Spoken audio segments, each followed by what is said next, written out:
Hello, everyone, and welcome to today's webinar. My name is Shannon Tyler, and I'm the Teacher Enrichment Program Manager here at the Center for Excellence in Education.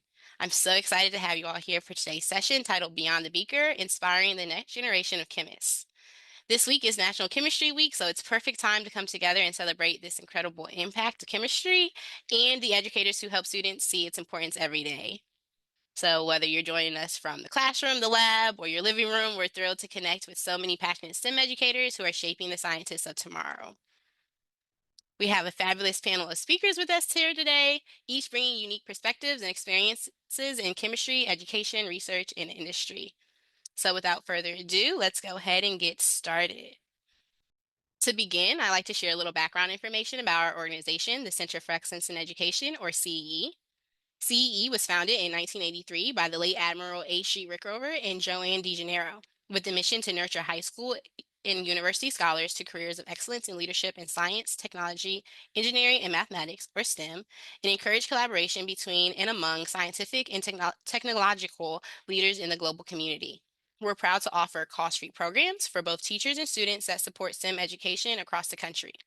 Our four signature programs are the Research Science Institute, the USA Biology Olympiad, the Teacher Enrichment Program, and STEM Lyceums. RSICE's flagship program is a 6-week cost-free summer research program hosted at the Massachusetts Institute of Technology, or MIT. RSI brings together some of the brightest high school students from across the United States and around the world to conduct original, cutting-edge scientific research under the mentorship of leading scientists and researchers. Students experience the full research cycle from reviewing literature and designing experiments to presenting their findings, and many go on to become leaders in STEM fields.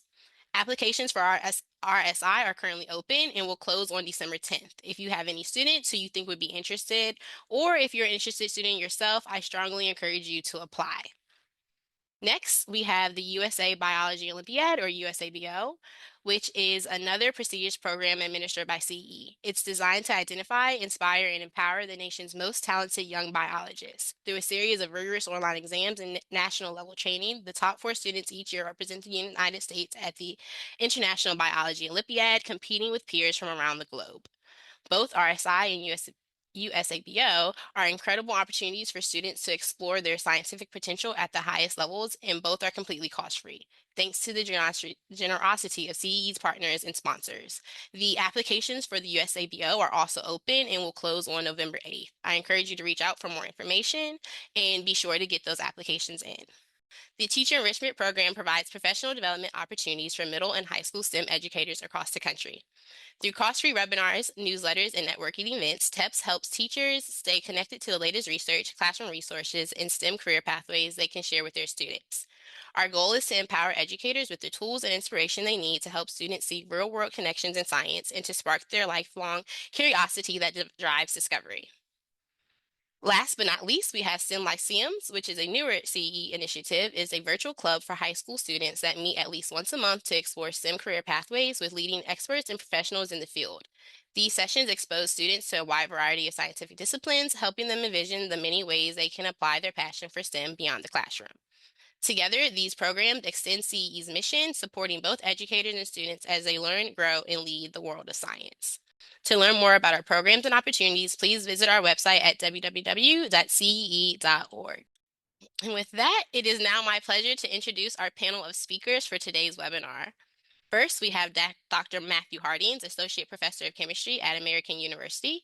Dr. Hardings brings extensive experience in chemistry education and outreach, and his work focuses on developing new materials for 3D printing and environmental monitoring, as well as exploring materials or exploring how materials are made by biology.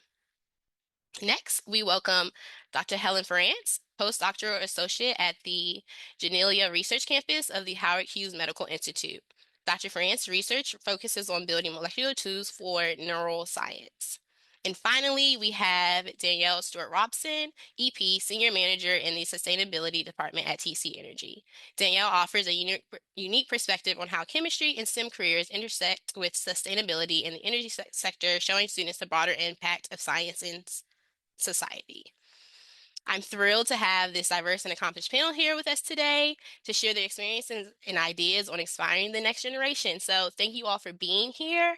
And with that, I will turn it over to you, Matt. Thank you everyone for being here today. It's really always fun to talk about food chemistry and teaching food chemistry. I do want to say that my mom was a high school chemistry and physics teacher, so I had a lot of help growing up in learning all of this. But I love talking with high school teachers. They're so passionate, so knowledgeable, and really you just do a great job of getting your students ready to go off into whatever it is that they're doing. So like Shannon said, my name is Matt Hardings. I am a chemist at American University. Let me do just a quick bit of background on myself. I grew up in Ohio in a small town called Piqua. Piqua is the fictional setting for the Captain Underpants books. So if you have Captain Underpants questions, you can ask those in the Q&A, and I'll be happy to answer them.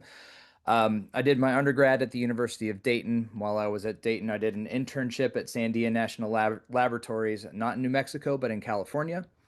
I did my PhD at Northwestern, postdoc at Caltech, and then I moved to AU in 2010. Okay. So I use food as a lot of different uh as meaning for a lot of my work, right? So I use food as context. Food is a great context for talking about chemistry. And I'll talk about that a little bit more on the next several slides and really how we teach chemistry and how I think about teaching chemistry through cooking. Food is a subject for me as well. I do a lot of food chemistry research in my lab, along with the 3D printing work that I do. And I also work on a project where food is our mission, and we are with the larger research group. We're evaluating food loss and food waste, and the drivers to food loss and to food waste, and different ways to combat that. So I'll get into a little bit of that as well. So food plays a really important role in my career. Um, I don't know how it happened that way. It just has. I'm very fortunate that I get to think about food for a living. But it's been great fun to do. All right. So I have been teaching a chemistry of cooking course at American University to our non-science majors since 2011. I got to AU and they wanted me to teach a non-majors course. And basically the idea behind the course was introducing all the chemicals and chemistry that people would face and come into contact with in their lives. And it kind of was, looking at the syllabus and looking at the book, it was kind of boring, a little dull, not exactly what I wanted to do. And so I asked my boss at the time, I said, can I teach a class on food chemistry and kitchen chemistry? And my boss said, sure, go ahead and do that. Um, Great idea at the time. The problem was is there's no textbook for it. I didn't have any support, and so I basically made up this whole class as I was doing it, and I got about two-thirds of the way through the semester, and my brain was just mush. But that work and that initial effort has really paid so many dividends. I love thinking about food chemistry. Uh, our students love learning about it. We have three lecture sections of this class that runs, three lecture sections and nine lab sections that run every semester. So I'm not the only person on our campus who's teaching this. So we've had really good luck with it. And so let me get into a little bit about why I think food is a great vehicle for teaching about chemistry and for thinking about chemistry and engaging with chemistry too. All right. So I have this picture up here of caramel sauce and an apple on a spatula after I've made caramel sauce in class. Um, One of the reasons why I really like teaching about food chemistry is because the chemistry that you do in your kitchen is so much more difficult and intricate and convoluted than the chemistry that I do in my laboratory. When I go into my laboratory and set up an experiment, usually what I do is I mix compound A with compound B, you mix them together, and they produce compound C, and I can purify compound C really easily. Um, and so the chemistry in my lab is super simple. It's straightforward. It's with maybe trickier things to work with and handle and a little more esoteric, but it is simple. most chemistry that chemical researchers do in their labs is simple. And cooking chemistry is not simple, not at all. If you look at the reaction mechanism for making caramel sauce, it looks a little something like this. There are a lot of things going on here. And I don't know sort of where everyone falls and how comfortable they are with chemistry and thinking about molecules. We're not gonna get into this. All right. Another amazing thing about using food to teach chemistry is that something like making caramel sauce, something that many of us have done in our kitchens, if not all of us. These are things, making caramel sauce is something humans have been doing for hundreds of years. It's something that we have been studying as food chemists and food scientists for over 200 years. All right. This is a process where we only completely understood the first step in making caramel sauce 10 years ago. Um, there's a scientist at the University of Illinois who found out 10 years ago that the first step in making caramel sauce is not what we expected, right? It's not what we originally thought. So if you make caramel sauce at home, you take your pan, you put it on the stove top, you warm it up a little bit, and you throw some sugar in. The first thing that we observe, because chemistry is something where we do lots of observations, hooray for observations, the first thing that you observe is that the sugar melts. That you see it go from a solid to a liquid. All right, so this is great. We can tell our students, all right, we're going to make observations, we're going to see what's going on. But what the scientists at the University of Illinois found is that the first step is not the sugar melting. It's actually the molecule of sucrose inside of your sugar crystals breaks apart into glucose and fructose while the sugar is still solid. This is really amazing. And you can actually take that and do lots of really fun food sciencey things with it and make some really cool things in your own kitchen doing it doing this and exploiting that. But it is fascinating to me, endlessly fascinating to me that we can learn so much intricate chemistry from studying food science as well. And so there's lots of reasons why I like teaching food science. All right, and the final reason gets back to those observations. Chemistry in general is a very tactile science, right? Observations are really important. We look for color changes, changes in phase. We look for changes in texture, changes in aroma, changes in flavor. All right, when I'm in my research lab, the changes in aroma and changes in flavor aren't things that I should really assess, even though my forebears in the chemical discipline did this hundreds of years ago. They would taste everything that they make and smell everything that they make. We don't do that anymore. But in our kitchens, we can do that. We can taste our chemistry. We can smell our chemistry. We can experience chemistry the way that we want to. And so it's a lot of fun to teach this, to teach cooking as chemistry as well, because of the way that we get to really experience our own senses around this science. Okay. Like I said, I've had a lot of fun with this. I play a role. I'm part of a video making process with the National Academy of Scientists called Chemists in the Kitchen. I wrote a book called Chemistry in Your Kitchen that's published by the Royal Society of Chemistry. And that came out, I think, in 2016. I write articles on 3D printed food and other food chemistry type stuff. And here I am in the class as well. Okay. So for my chemistry of cooking class, there are lots of ways to do that. And maybe you are interested in doing something like this at your own school as well. There's lots of ways to think about this and lots of ways that other people are doing this too at their own universities. I teach it as a general education science course, right? So this is part of our liberal arts education at American, in that we want our students to be well-rounded. And so our non-science students have to take a science course and they take that through me. Okay. Um, I initiated this course as an introduction to a second chemistry course that they would have to take. Um, and so you can use it as that too. You can use, and I'll go through how I did that. You can also use it as a standalone gen ed science course, and that's sort of the phase I'm in now. You can teach kitchen chemistry and food chemistry as a real food science course, right? There are tons of people in food science departments all across the country and across the globe who teach real food science.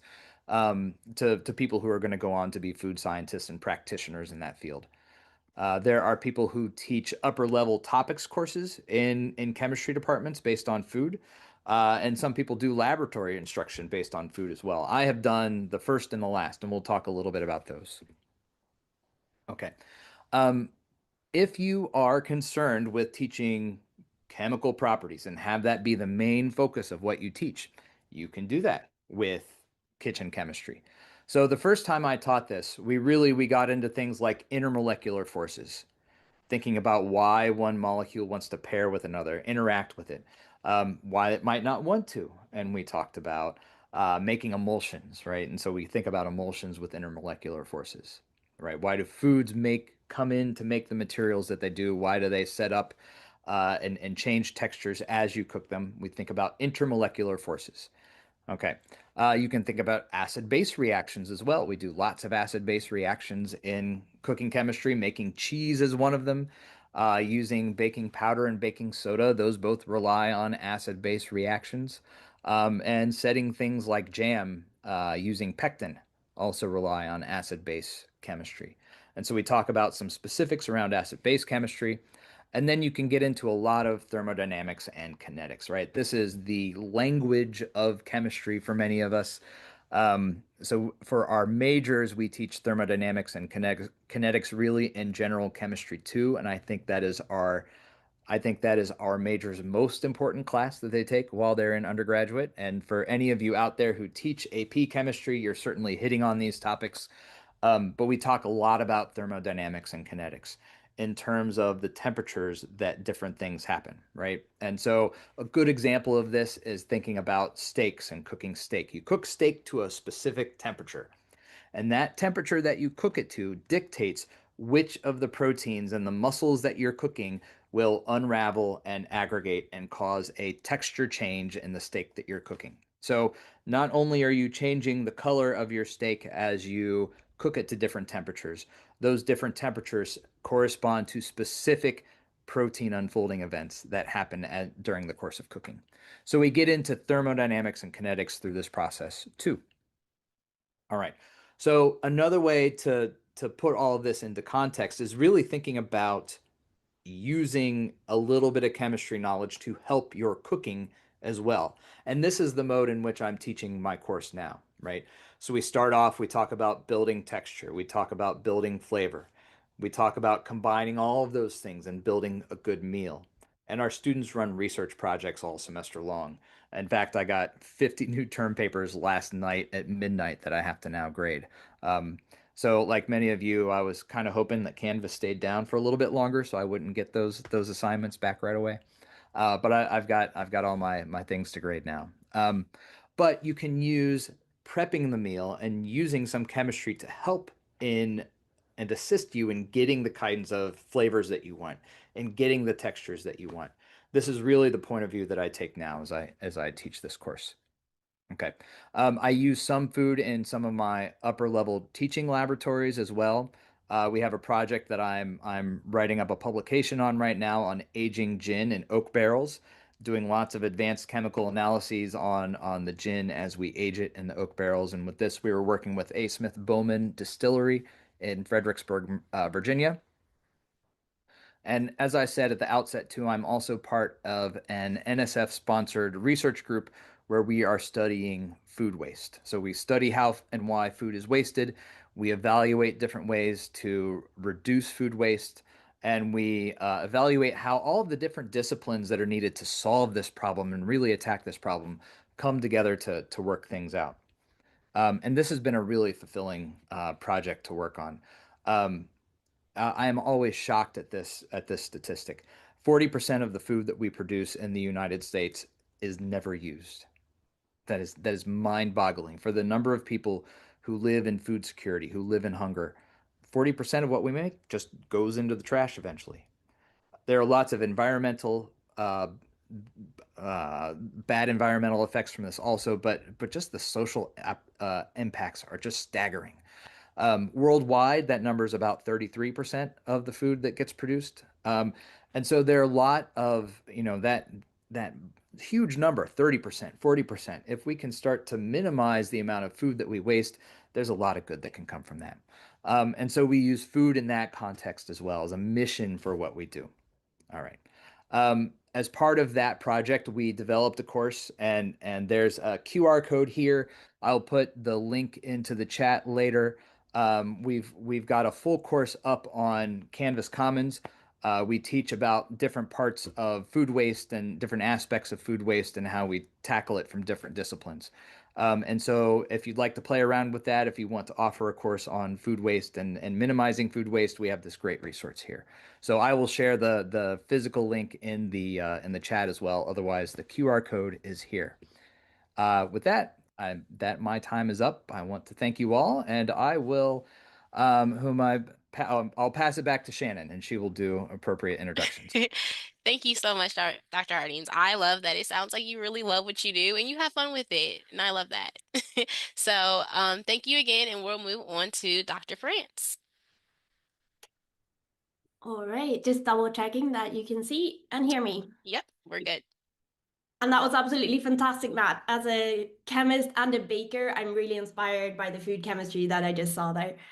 So moving on to some other type of chemistry. I'm a chemist by training, and currently I'm a postdoctoral associate working at a Janelia research campus, Howard Hughes Medical Institute. So I'm a chemist really, really in the thick of doing science still, just because I absolutely love it. So Janelia Research Campus is a little bit of a special place, but one of the main missions is innovating research practices and technologies to solve biology's deepest mysteries. So then you might ask, what is biology's deepest mysteries? Well, as a chemist by training, I think of everything as a chemical reaction or interaction.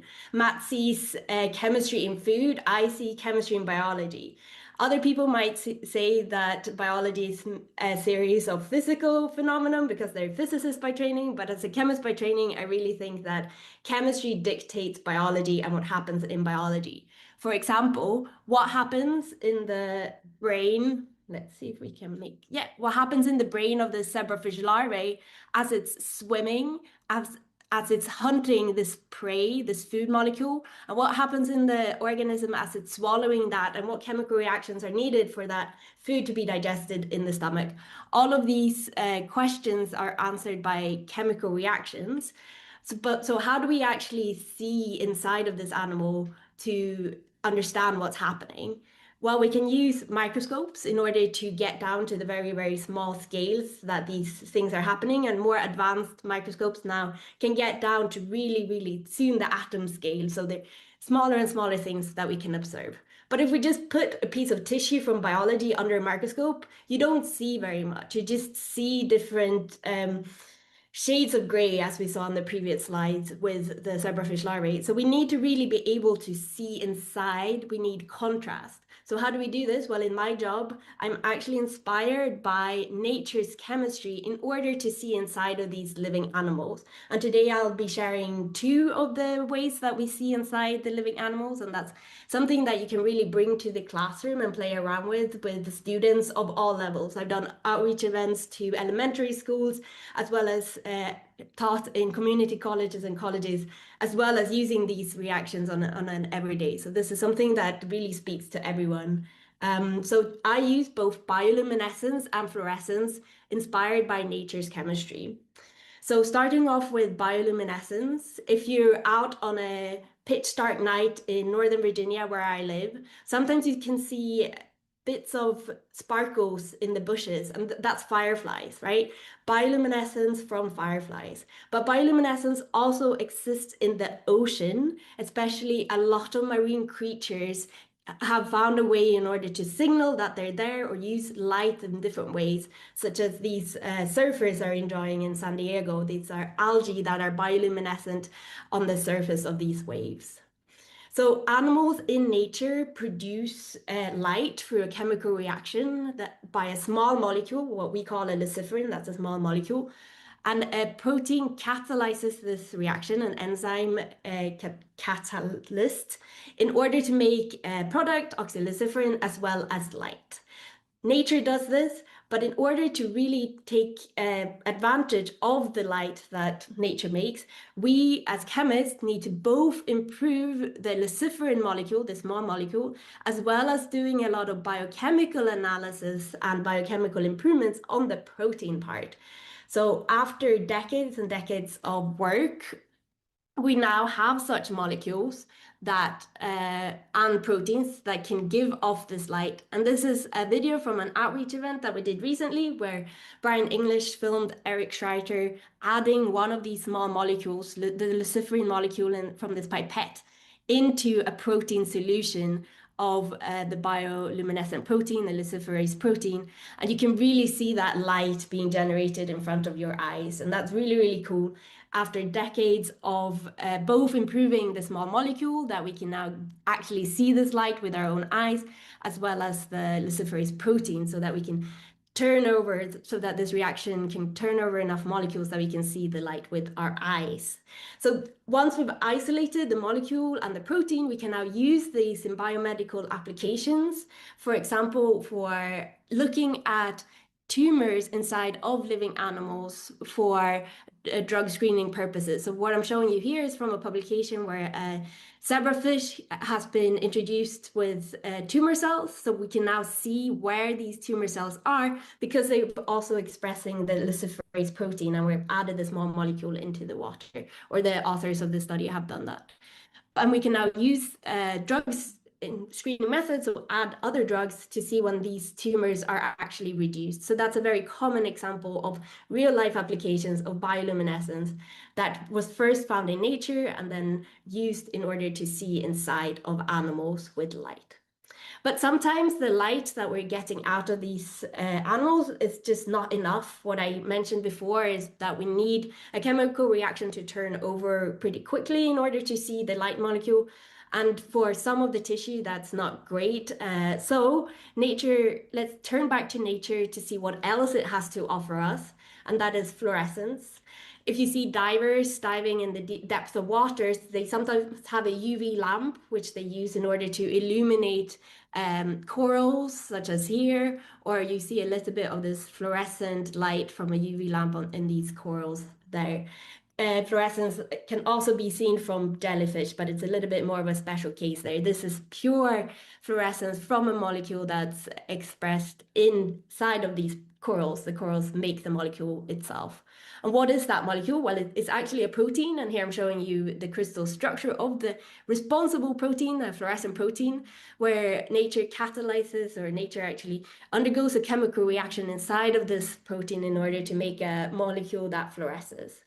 We can use this protein, we can isolate it and find out what the DNA sequence for it is, and then make our animals express this fluorescent protein, which is really useful when we want to look at particular cells inside of an animal. So here I'm showing you all of the neurons in the zebrafish larvae, that transparent animal in the first part of this presentation. Now we can see inside of it, seeing every single neuron in the brain using these fluorescent proteins. But again, nature can only get us so far, and chemistry can really step in order to improve what we can see.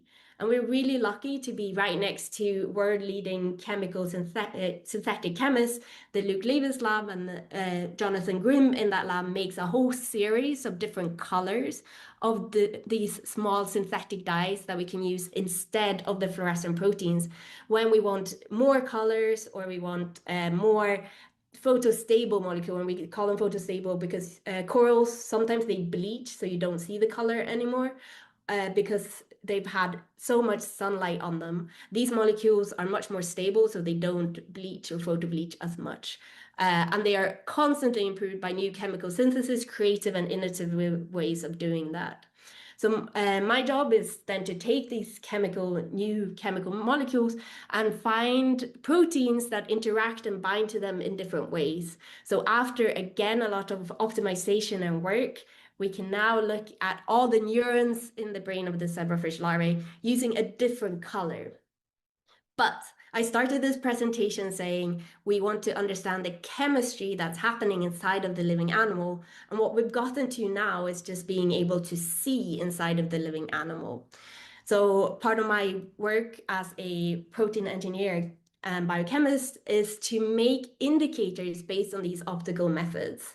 So I have actually taken the previous dye protein interaction and made a calcium indicator out of it. So now we can peer into the brain of the zebrafish larvae and look at when calcium enters the neurons, which is a proxy for neuronal activity. So we can start to understand what's actually happening inside of the brain and when different populations of neurons are active using a microscope. So with that, we can start to understand what's really happening inside of a living animal as it's thinking of capturing this prey, using muscle movements in order to swim towards it and also to digest it. But there's just a huge long way to go in order to understand all of the chemical interactions and reactions. So I'm really excited to continue this work and see what else we can see, basically. And I'm really lucky to be at a place like Janelia Research Campus where they are actually really focused on research practices to solve biology's deepest mystery. And I just wanted to just give you a little bit of an idea of how I got here from where I grew up. So I actually started my journey in Sweden. I completed high school in Sweden. And after high school, I got the opportunity to go to the US and be part of the Research Science Institute with the Center for Excellence in Education. So I can't stress how important that was for my life in order to change my career path. And what was really interesting for me then, I knew that I wanted to do chemistry, but during my summer at the RSI, I got to work at a pharmaceutical company in Boston, which opened my eyes to what pharma means, but also made me realize that that is not the direction that I want to go right now. I would rather want to go and complete my undergraduate degree in Scotland, part of that being completed in Hong Kong, and then do a chemistry degree in PhD in Switzerland and Germany combined.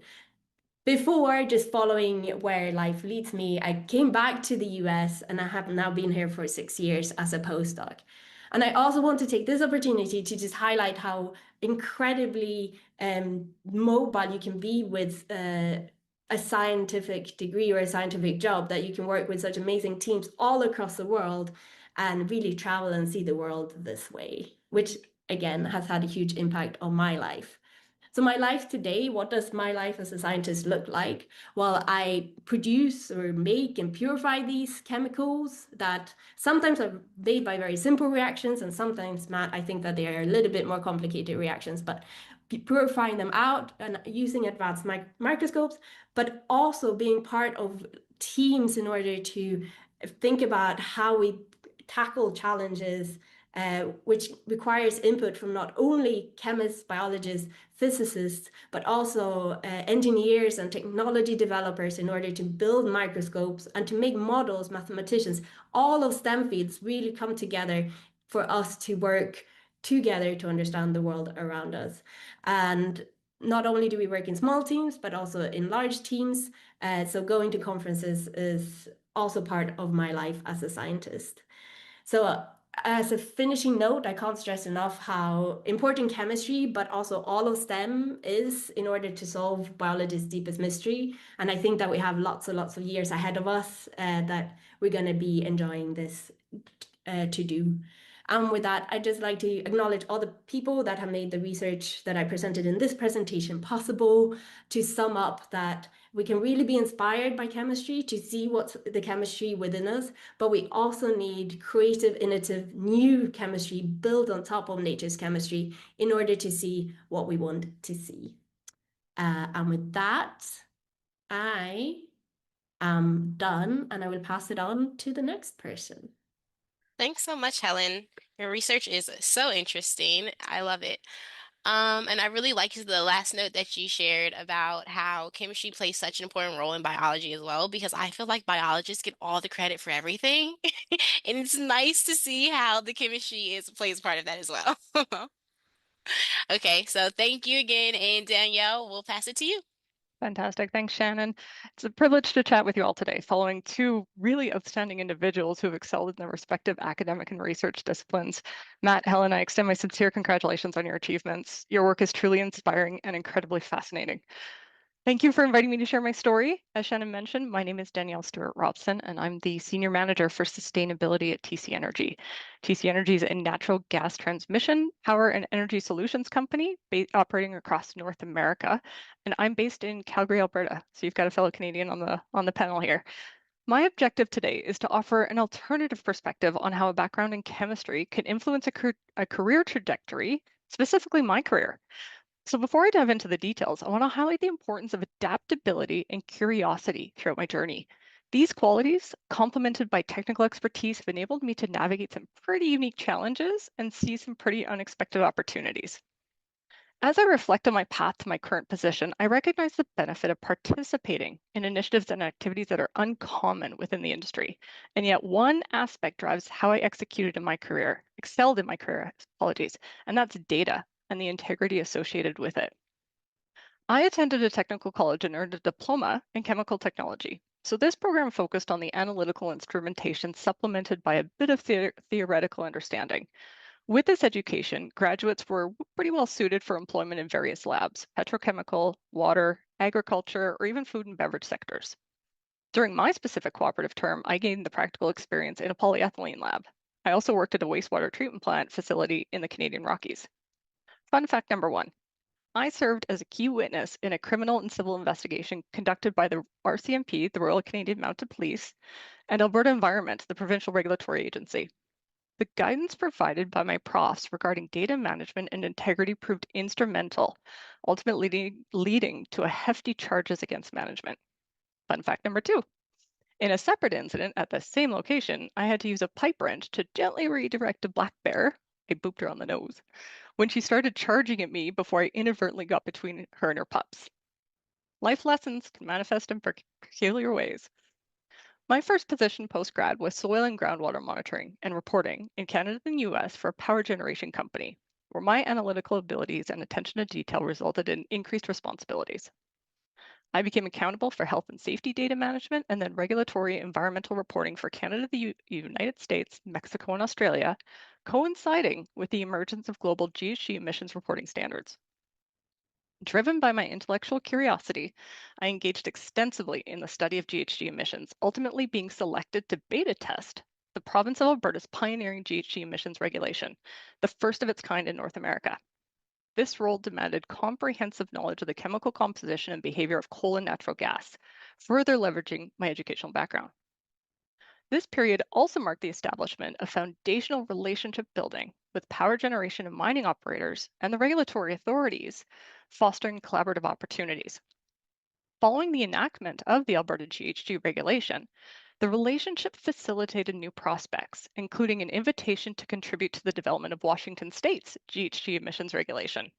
Notably, I was the sole Canadian participant and the only individual with specialized expertise in GHG emissions quantification. As I continued expanding my knowledge base, my contributions attracted recognition from a prominent leader in the field of sustainability, and so began my foray into the world of sustainability and ESG. At that time, sustainability reporting wasn't widespread. Most companies focused mainly on EH&S, or environmental health and safety, for compliance purposes only. They needed to maintain that for their license to operate. My employer published its first sustainability report in 1994, opening the dialogue between balancing global power demands with environmental, social, and economic concerns. I soon learned the impact this could have, and I was hooked. There was also an area with very few sustainability-related reporting frameworks and standards, far less than there are now. But what remained consistent then to my role now is being curious, challenging the norms, and improving data management to meet scrutiny from regulators, rights holders, such as landowners and indigenous groups, and shareholders. So what's the big deal about data? Why do I keep talking about data throughout this presentation? A company's approach to measuring and reporting environmental, social, and governance issues directly affects investor interest. It's the microscope on specific company practices. Poor performance or inaccurate, questionable, and unreliable data can be financially detrimental to any company, whether it be a financial institution, an energy company, or even a university. That was the case then, and that remains the case now. My career transitioned into a technical position where I applied my chemistry and now sustainability expertise to assist a small team in optimizing fuel for power generation with the goals of reducing costs and minimizing climate impact. That's not an easy feat. Coal combustion has implications for GHG emissions and other air pollutants, requiring focused, automated, and physical mitigation strategies, some of which we developed in-house. My efforts contributed to approximately $25 million in organizational savings within 1 year. Not bad for a gal with just a chemistry diploma. Subsequently, I was invited to join a consulting firm where the tables were flipped. I was now advising organizations as they developed their own sustainability strategies and navigated increasingly rigorous GHG emissions reporting requirements. I had the opportunity to collaborate with clients across diverse industries, including utilities, oil and gas, food and beverage, and even cannabis. No, I didn't get free samples. I'm now back in a corporate role, leading a small but mighty team. My team serves as the centralized hub for sustainability at TC Energy. We work cross-functionally to design, implement, embed, and monitor our enterprise-wide sustainability strategy and performance. Being involved in so many areas of the organization to advance our sustainability strategy is so incredibly fulfilling. And that, in a nutshell, summarizes my 25-year career. In closing, as students look ahead to their own career journey, remember that a foundation in chemistry is not a boundary. It's a launch pad. The skills developed in the lab, the precision, the analytical thinking, and the commitment to integrity are exactly what the world needs in fields as diverse as sustainability, policy, business, and beyond. I'd like to offer some unsolicited advice, if I may, to any students on this webinar or watching later. Don't be afraid to step outside the familiar. Curiosity and adaptability will guide you to opportunities you never imagined. Whether you're optimizing energy systems, shaping environmental regulations, or leading teams to tackle global challenges, your chemistry background is your superpower. The world needs your skills, your integrity, and your bold ideas. Go beyond limits and let your journey surprise you. Shannon, back to you. Thank you so much. That was great. I really enjoyed hearing about your journey, and it's just so different than what I'm used to because, I went the academia route. So it's really nice to hear industry. And again, it just to me tells so much about chemistry degrees and chemistry in general and how vast it is. You can just do so much with it. So thank you again for sharing that. And with that, I will go ahead and open up the floor for questions. Thank you again to each of you for each of your wonderful presentations. And now to the audience, please go ahead and submit your questions. See, I don't see any coming in yet, but that is okay. I will get us started. And hopefully they come in. The slides going again.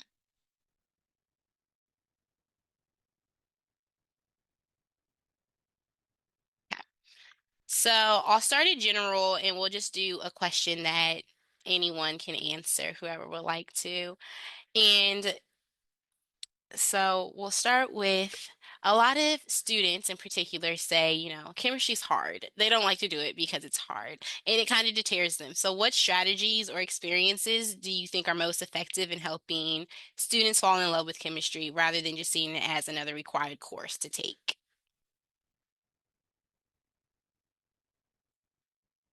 Anyone? I'll pipe in. I think um, I have so much fun doing chemistry, and like Danielle just talked about problem solving. There's so much, and Helen's whole talk was on problem solving. There's so many interesting problems you can approach and try to solve with chemistry and thinking about chemistry and using chemistry. And I think one of the issues that we have in education in general, especially in chemistry, and I see this with our sort of intro level chemistry courses, general chemistry 1 and 2. Like it's just a lot of for in many respects, it seems like busy work. I have to memorize this, I have to do that. We're really teaching our students a language class, how to speak in this language, and we don't immerse them in a problem, in trying to be creative. They're just thinking, well, I got to do this to get a grade and right. But they don't get to practice that real true creativity that you can have with your chemistry background. And so, in part that's kind of on us. But I think that's one of the reasons why students see it as being so hard is that it's all sort of towards the work, the homework that they have to do, the tests that they have to do, and not towards the really challenging problems that we need chemistry to solve. No, thank you. I couldn't agree more. Does anyone else want to chime in for that question? If not, we'll move on. I think it just helps build your resilience. Like Matt was just talking about, as you get through this, yes, it's hard. Everything is hard. It really is. It doesn't get much easier. I hate to say it, but I think it's building your resiliency. It's building your integrity. It builds your sense of accomplishment. You can get through this. You can get through anything. We're all about problem solving, exactly like you said, Matt. This is it's a foundation. If you can get through chemistry, you can do a lot of things. You can transition to a environmental background, and you can focus on climate change and reducing GHG emissions. You can do food science, and you can do cool things with food. You can do cool things with bioluminescence. It's it's just the foundation. So keep going. Be patient with yourself. Give yourself some grace, but keep going. No, I love that. And again, if it were easy, everyone would do it. That's what I always told myself getting to school. So always remember that too. Thank you. We did have a question come in. It says, excellent presentations all. Wondering if we could get a couple of the panelists to speak about what made one of their STEM teachers their most favorite / meaningful mentors in STEM. I can chime in because my STEM teacher in high school is basically the reason I'm here today, right? Isn't it always like that? But that comes back to something that both Matt and Danielle said, like how do you overcome the challenging of chemistry? Well, my STEM teacher in high school made it a mystery. Like she always presented everything like a mystery to solve, and that is what I really, really enjoyed about chemistry class back then. Sure, you had to learn a new language, but in order to solve that mystery, then learning the language was it was worth it for me. So Thank you. I was well, unfortunate maybe. I didn't like chemistry in high school. I'm sorry, I'm going to be brutally honest here. I didn't like chemistry in high school. Why I took it in post-secondary, couldn't tell you, but it was one of my profs that was actually the most motivating to me. He was giving us real world examples of where this is applicable. So he was the one that was talking about food and beverage. He was the one that was talking about data integrity, and he was the prof that drilled data management and data integrity into our heads. And I think about him almost every single time I drive by Banff or through Banff National Park, past the wastewater treatment plant that I worked at, and I flash back to that criminal investigation and remember the words that he said about data integrity, data management, and data controls. So I would say he's, and still to this day, so that was 25 years ago, more than 25 years ago that he gave us that advice. And it's still today, it is still a critical aspect of everything that I've done throughout my career. So I would say he's been my motivation for sure. I love that. I just want to give a quick shout out. I talked about my mom earlier, and so hooray, mom. Thank you. But also, I had a fantastic both chemistry and physics teacher in high school, Sister Virginia Shearer, Sister Ginny.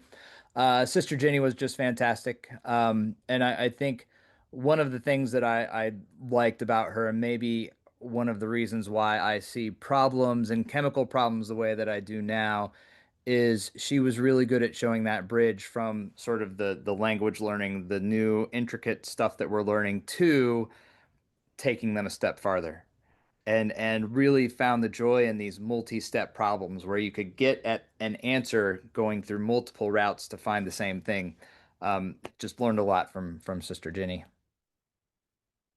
Thank you. I think it's really cool to hear how different people along your path have, helped get you to where you are, especially the high school educators. It just goes to show that the high school educators that are in attendance here, you are really making a difference, and you never know the effect that you can have on someone's life and their journey. So I think it's really cool. We had another question come into the chat. This one is geared more towards Matt and Helen. But again, anyone can jump in. It says, what are some high school AP Chem level lab activities or research questions that you might recommend in food science and or fluorescence spectroscopy, assuming a well-stocked lab classroom with basic UVs, base spec is available? Helen, you want to go first or not? I can go second. You go first. Okay. All right. Thank you for that question, John. We have a good set of experiments that we do with our students in the lab for the chemistry of cooking course. And if you send me an email through the thing here, I will put my email into the chat. I'll send you a bunch more. Um, okay, feel free to reach out. But one that I'll say right now that's a good one that I like in thinking about AP is just cheese making.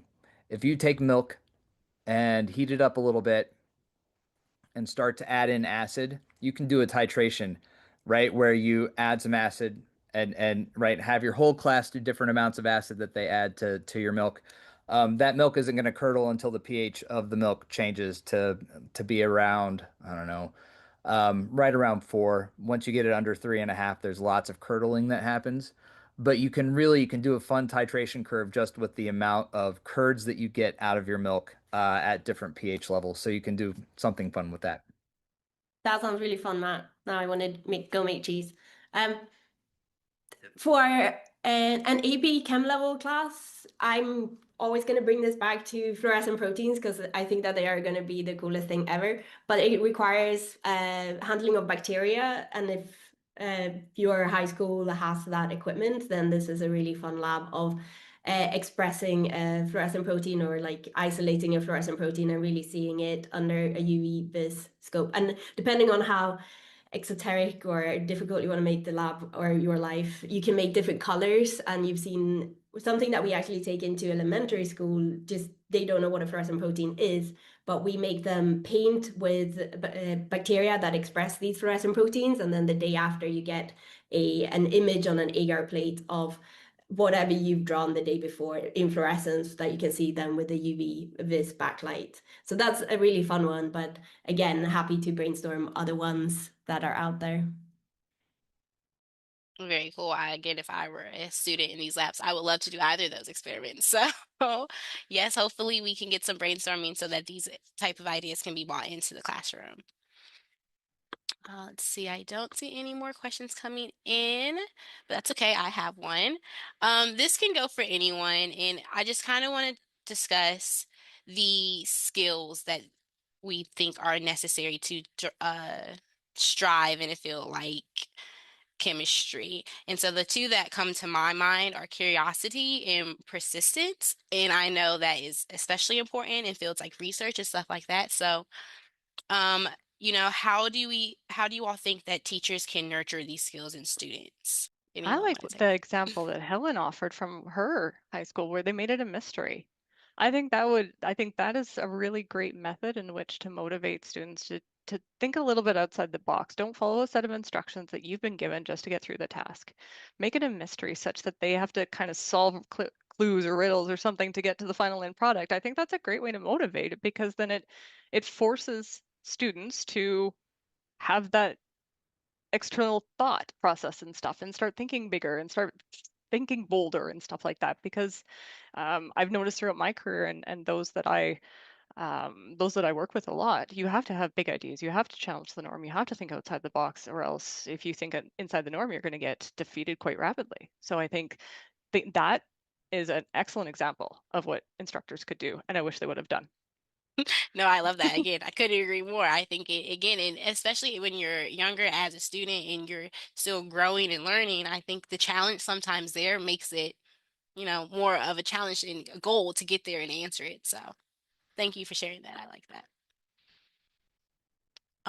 Let's move on. We have another come into the Q&A. It says, can panelists speak about employment prospects in chemistry or chemistry related fields? I can offer some background, I guess, maybe a little bit. So, like I mentioned, our program the program I went to, it was again a two-year diploma, is focused on mostly the instrumentation, where you could just walk into a lab and you could work on the GCMS right off the bat. You could work on the ICP, you'd have no issues troubleshooting it, running as standard operating procedures, everything like that. I have a girlfriend who runs the City of Calgary water treatment plant. That is not a big feat. So she started that role right after graduation. I've had other friends of mine and colleagues. One worked for the RCMP. She transitioned into forensics and actually did a very high-profile serial killer case in BC, which was interesting. I've had other colleagues or previous friends from college worked a lot in the food and beverage industry. One worked for the Canadian Food Inspection Agency doing food inspection. One worked for a major alcoholic beverage distributor. There are quite a lot of prospects, and I know that even in the current workforce, it's maybe not necessarily the skills as a chemist, but I think it's the transitional skills and what other skills can you apply to any other type of job. When you talk about policies, it's following directions. When you talk about sustainability, to speak to Max business case and food waste. Food waste and sustainability and the environmental and social impacts that go along with it are hand in hand. So there's a lot of layers to this onion. And I think that if you can show transitional what's the word? Skills. Your world is your oyster, to be honest. So I don't think it even has to be strictly in chemistry behind a lab. There's more to it than just sitting behind a bench.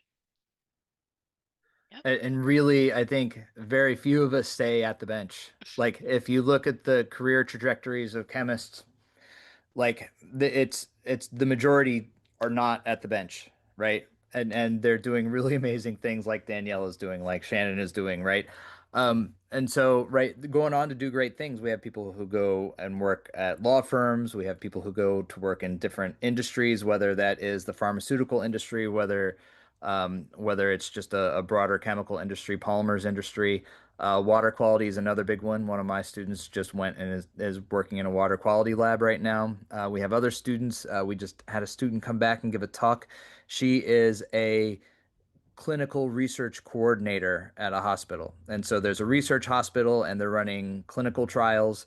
And so she interfaces with the doctors, the patients, the lab tests that they're running. It's really fascinating, all the different stuff that she does within this role as a clinical research coordinator. So there's lots of places that chemists do go. And I think it's tricky to with my young students when they come in, like, what everyone wants to cure cancer or do something like that. And they're not all going to do that, but they can play different roles in that process. And it's fascinating just the different places where chemists go and are still doing chemistry, right? If there's lots of ways to do chemistry, you don't have to be at a bench to do chemistry. Um, so there's lots of really good places that chemists can go that are not the bench, but the bench is fun too.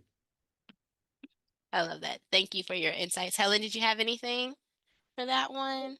I can just share that most of the people who graduated with me are, again, not at the bench and not even doing what is thought as a traditional chemistry job. What chemistry is a lot of problem solving, and those skills are applied to a lot of different careers. I don't see any more coming in. I have one more that I'm going to direct to you, Matt. And it's just about just because you have the experience writing books and stuff like that. So I just kind of want to talk about the science communication part of it. And so do you have any tips for teachers in doing that? And again, to me, this comes back to being able, at least at a student, from a student perspective, is being able to relate it back to something that they can relate to. And so in your case, it's the food science. Everyone loves food. So I'm sure they get excited about that. Yeah, food is a great way to do it because it's something that we all have some comfort with, and so it's a nice pathway into it. My colleague Rachel Burks at American University is also a tremendous communicator, tremendous chemist. She does lots of chemistry around superheroes, and so there's lots of fun there. Um, you find where people are, right? And bring chemistry, like we're chemists. Chemistry is everywhere. It's the central science. It's so important. But when you relate to someone on what they are interested in, that grabs them right away.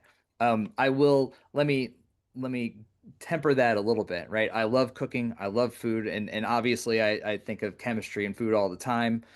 Um, when I started this course, I'm like, oh, the kids are gonna like, they're just gonna be fantastic. They're gonna love everything about it. Most of my students don't cook. They're going to the dorms all the time.